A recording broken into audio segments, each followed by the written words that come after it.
The majestic rhinoceros. Its horn, long a status symbol in Asia, more valuable than gold because of its mythical medicinal value. High demand continues to fuel illegal poaching, today taking the animal to the brink of extinction. In a race against time, scientists are working on a lab-based rhino horn alternative. We want to basically preserve traditions and animals. Will it pass as real? Will it satisfy the demand? Will it help save the species? This is TechKnow, a show about innovations that can change lives. Genetically modified food. We're going to explore the intersection of hardware and humanity, and we're doing it in a unique way. This is a show about science by scientists. TechKnow investigates faux rhino horn.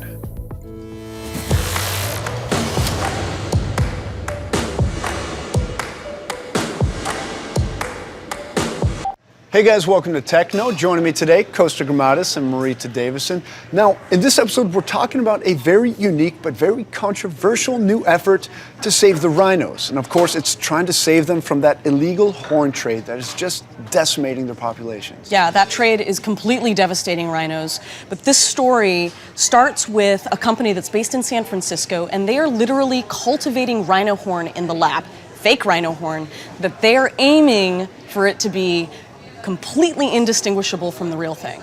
So they're trying to flood the market with the fake stuff and kill the demand for the genuine rhino horn. You know, what I find fascinating about this is the opposition to it is actually coming from, of all people, environmentalists themselves. And the reason is that this is a really, really controversial topic. And to understand why it's so controversial, we first need to start with the context of why rhinos are in this position to begin with. Let's take a look.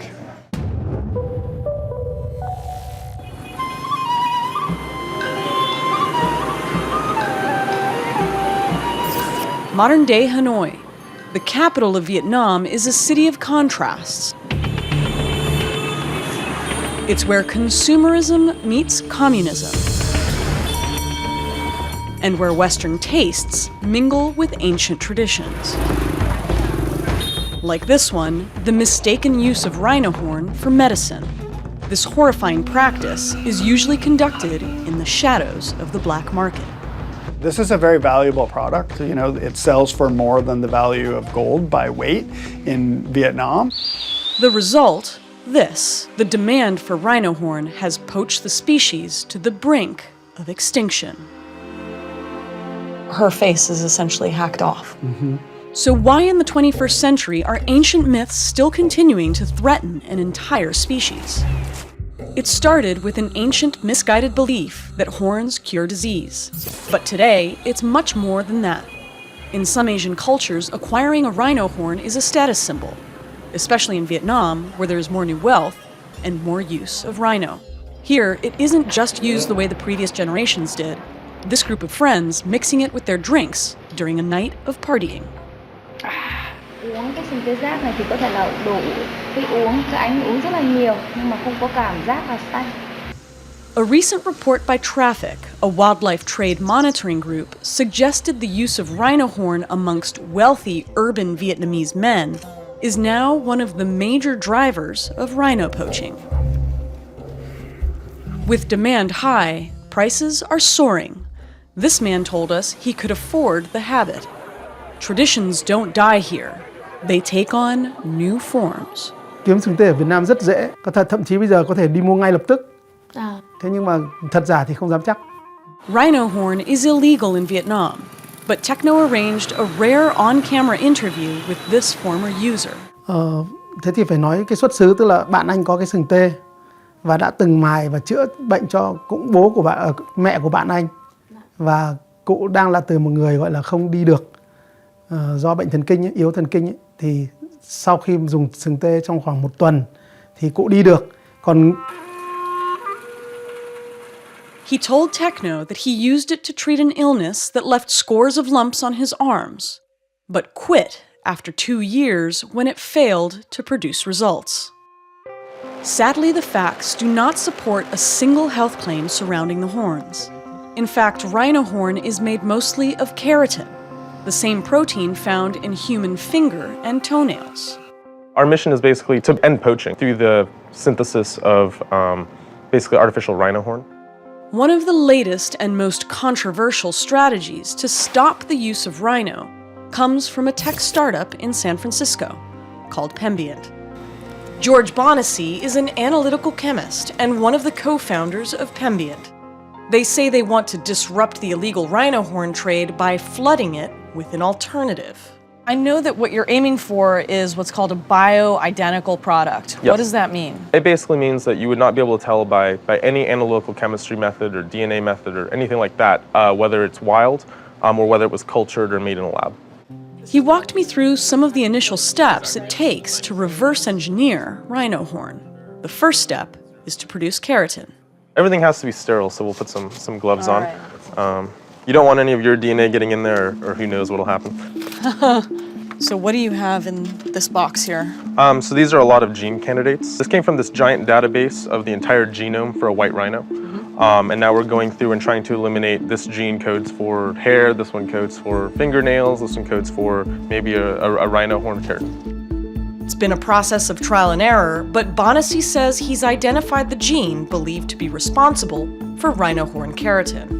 As the process continues, the gene is inserted into bioengineered yeast. Once you get your strain of yeast that has these rhino genes or basically has these instructions to turn sugar into the certain protein, then you can take that yeast and you can ferment it just like beer in giant vats or basically little bottles. So you're brewing rhino horn. Exactly, yes. That rhinokeratin protein is combined with other elements found in rhino horn, like zinc and nickel, in a powder. So we started with this powder, and then we said, like, well, we'd like to go further than the powder because people want full horns. So it's kind of a marker of authenticity. Matthew Marcus is the CEO of Pembient. He says that by using 3D printing techniques, the company plans to manufacture rhino horns that eventually will pass as the real deal. On TechKnow, we've covered the illegal wildlife trade extensively. In fact, I got to even hold a rhino horn. Let me show you a picture here.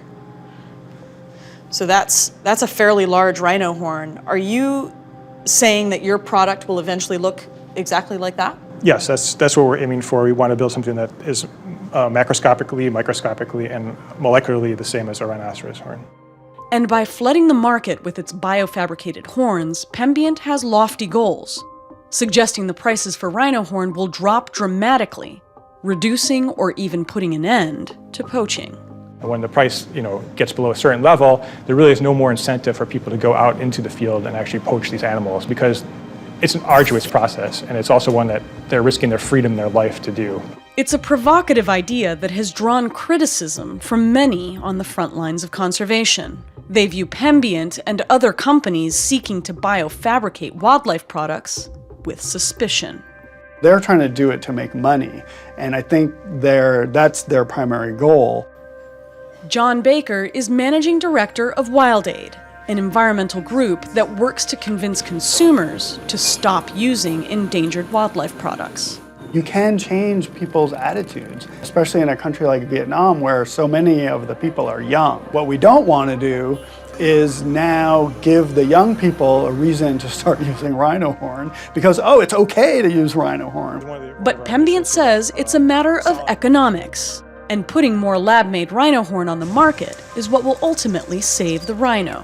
We are looking at the whole supply chain of how horns move, from Africa into East Asia, and we want to approach people along that supply chain. Basically, offer our horn as an alternative to a poached horn. So then, relying on the fact that once it's out in the market, the product might be sold and change hands, as if it were real rhino horn. Is that a part of your plan here? People may find it ethical. Some people may buy it in the hope of making a profit by reselling it as a wild horn. We think basically we'll be able to create sort of a pricing gradient that sort of devalues the horn over time. Marcus says it'll be a year to 18 months before they have a product that's ready for market. The question remains, will it work? Coming up next, we head into the lab. We'll see the results immediately. Okay. Yep. All right. All right, fire it up. We see if the fake rhino horn can pass as the real thing.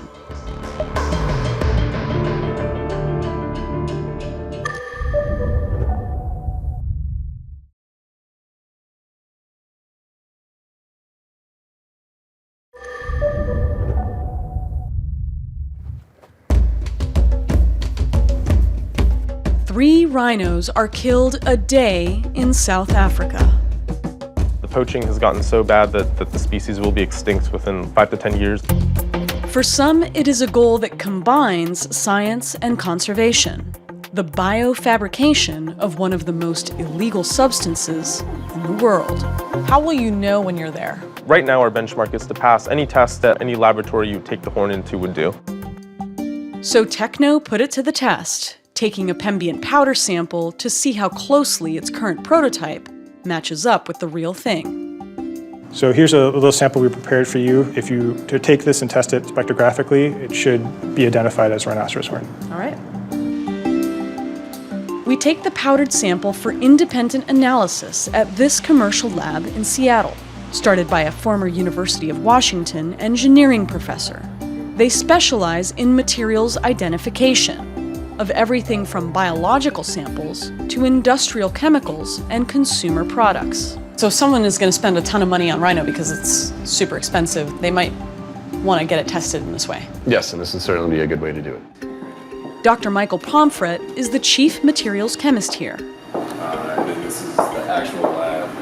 Okay, Mike, so I have the Pembient sample here that we're going to test against your sample, which is what? This is a sample of an actual rhino horn from a local museum here, so we'll be able to throw that in the spectrometer as well. One of the things we are looking for is how closely a protein known as keratin matches up with the Pembient sample. Keratin found in rhino horn is similar to keratin in human hair and fingernails. So, for the sake of science, I sacrifice one of my nails for comparison. Anywhere is good? Anywhere is good. Does it matter how big? Nope, if you can get a good chunk of the white part, we should be fine. Just the way I like it. All right. Now we have all three samples. I'll hand you off to our scientist, Chris. He's an expert in materials identification analysis. Cool. First thing, we test the flake of actual rhino horn using XRF to get an atomic profile. The sample is bombarded with X-rays. I'm going to have you actually prep the samples and put them into the machine. Very important not to lose your sample. Yeah. Rhino horn, right there. And then the sample goes on top? The sample goes right on top. Now we just need to place it underneath there and center it. This is the XRF. How is that? How's that? That's perfect. All right, so I'm going to turn on the X-ray emitter now. We'll see the results immediately. Okay. Yeah. All right. All right, fire it up. We then compare the results of the rhino horn XRF analysis against the Pembient sample and my fingernail. All right, the red is my fingernail. Yep. The purple is the Pembient sample. Correct. And then the green, as before, is the rhino. To my completely untrained eye, I already see some pretty big differences. We're mainly seeing huge differences in the amount of calcium. It's extremely high in the Pembient sample. And your fingernail and the rhino horn are pretty close to each other. So what's your takeaway here? My takeaway would be that the natural hard horn and nail samples are quite similar, and the Pembient sample is similar, but there's very high levels of calcium, which are probably an effect of the growth medium or additives. So from the pharmaceutical perspective, would you say by looking at this that you're just as well suited having powdered fingernail as you are powdered rhino horn? You might have a tough time getting people to go for that, but yes, I would agree with that. Next, we use FTIR to determine the molecules present. After seeing high levels of calcium in the XRF analysis of the Pembient sample, what comes next isn't a complete surprise. The two compounds that show up most strongly are citrate compound and a carbonate compound. And why would these two minerals be included in the Pembient sample? They're both used as preservatives. Calcium carbonate is sort of an anti-clumping agent, and calcium citrate keeps the protein preserved in a recognizable form. But with so much preservative present in the Pembient sample, it's hard to get a good sense of the keratin protein. What we can do is, because we know there's carbonate and citrate in it, we can actually subtract those peaks out. And that will leave us with, presumably the peaks that are associated with the protein. What's left is a protein that bears some resemblance to rhino horn keratin. And perhaps more telling, it doesn't look like yeast, which is what was used to make the bioengineered rhino horn. My take on this is that there is keratin there, it's just a very crude form of it. There's a little more refinement that needs to be done. They might not be there yet, but they're going in the right direction. According to the final lab report issued to TechKnow, the Pembient sample contained high levels of calcium, attributed to large quantities of preservatives, obviously not found in the real rhino horn.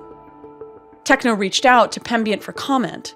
They responded that the high levels of calcium were in keeping with real rhino horn and can be dependent on where on the horn the sample is taken from. And while they acknowledged the presence of some preservatives, Pembient stressed that they are, quote, just part of the prototype process and will not be in the horn once we are at the pilot plant scale. Only time will tell if Pembient has cracked the code in creating a horn that is 100% bioidentical to the real thing. And as TechKnow learned, my fingernails are currently still a closer match, begging the question, if taking rhino horn powder is essentially the same as chewing on your fingernails, can users simply be persuaded to just say no? Up next, synthetic rhino horn comes under fire. I think it's very dangerous, and I encourage them to not introduce a synthetic rhino horn product.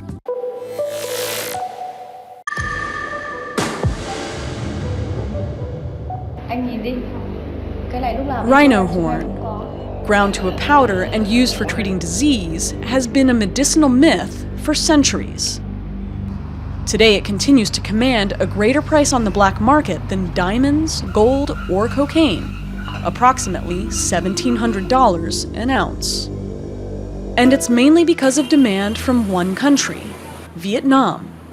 In recent years, rhino horn has seen a resurgence in popularity, especially among the upper class. It's increased wealth. It's a very expensive product. Also, the more available it is and the more people talk about it, the more other people want to have it. We want to basically preserve traditions and animals. So it's not a zero-sum game where the animal has to die for the tradition or the tradition has to die to save the animal. But the question is, will users of traditional Chinese medicine accept an alternative, even one made in a high-tech lab? This is telling you the ingredients, the chemical ingredients of it. For example, keratin. Keratin. Yvonne Lau is president of Meiwei, an importer and distributor of traditional Chinese medicine. She says even traditional Chinese medicine needs to evolve with the times. Take, for example, her dispensary, a gleaming modern version of the kind of medicine shops you see in Chinatowns around the world. So this is your dispensary. We have over 400 herbs in here, but we also have more exotic herbs, which are like bugs. This is a gecko lizard. Oh boy. There you go. What is this used for? Well, it's used as a tonic, and it's definitely used a lot for asthma. Mm-hmm. She told me that rhino horn was used 2,000 years ago for diseases like epilepsy and meningitis. But its growing reputation as a cure-all today in Vietnam is just plain wrong. There's no evidence to that at all that it could do something for cancer. And hangovers especially, I don't even know why someone would try to use it for that. Yeah, I mean, it seems like a relatively new phenomenon, right? Right. And I guess people, they just want to believe what they want to believe, but there's plenty of other cures for hangover that don't involve killing a magnificent animal like a rhino. The prospect of having a synthetic alternative, what do you think about that? Meiwei as a company, we don't sell it, and we wouldn't want to sell it, real or synthetic. Why not? Personally, I think it encourages people to look for real stuff, because some people will never believe that a synthetic will work the same as a real thing. But what if the synthetic could pass as the real thing?